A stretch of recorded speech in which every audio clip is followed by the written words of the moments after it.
কৃষ্ণ, রাধে রাধে। তো ক্লাস থেকে এসেই আমি একটু এখানে গ্রন্থ অধ্যয়ন করছিলাম।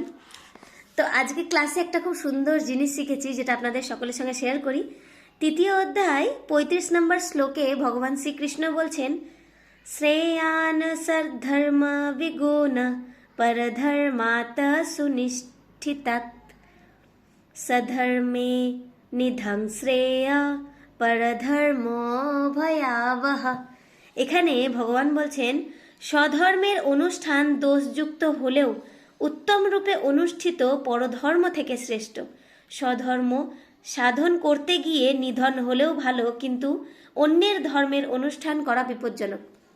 এখানে ভগবান এই কথা এই কারণেই বলেছেন, কারণ অর্জুন যখন নিজের সমস্ত আত্মীয় স্বজনদেরকে সামনে দেখেছিলেন, তখন তিনি নিজের ধনুক তার হাত থেকে ছুটে গিয়েছিল এবং তিনি বলেছিলেন, আমি যুদ্ধ করব না, আমি সন্ন্যাস গ্রহণ করে আমি ভিক্ষাবৃত্তি করে জীবনযাপন করব। কিন্তু এটা তার ধর্ম ছিল না। তিনি যেহেতু ক্ষত্রিয় ছিলেন, তাই ক্ষত্রিয়ের ধর্মই হচ্ছে যুদ্ধ করা।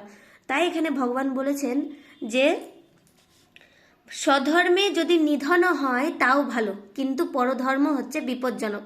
তাই আমরা নিজের ধর্ম কখনোই ছাড়ব না, তাতে যদি আমাদের নিধন হয়ে যায় তাও ভালো। তো এই ক্ষেত্রে আমি একটা সুন্দর লীলা আজকেই শ্রবণ করেছি ক্লাসে, সেটা আপনাদের সঙ্গে শেয়ার করতে চাই।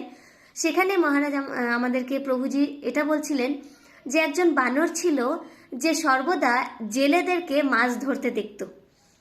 তাই একদিন তার মনের মধ্যে ভাবেলো যে আমিও যদি জেলের মতো মাছ ধরতে যাই তাহলে কত ভালো হবে।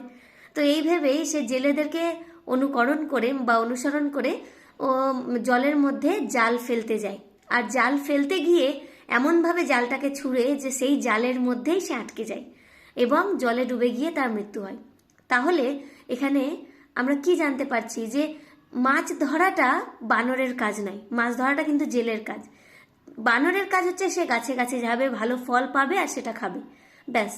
তো আমাদের যেটা কর্ম, আমাদের যেটা ধর্ম, আমাদেরকে করে যেতে হবে। সেটা আমরা কখনোই আমাদের ধর্ম থেকে, আমাদের কর্ম থেকে পিছিয়ে আসতে পারি না। তাই এখানে ভগবান অর্জুনকে এই কথা বলেছেন এবং অর্জুনের মাধ্যমে আমাদেরকে বলেছেন। হরে কৃষ্ণ, রাধে রাধে।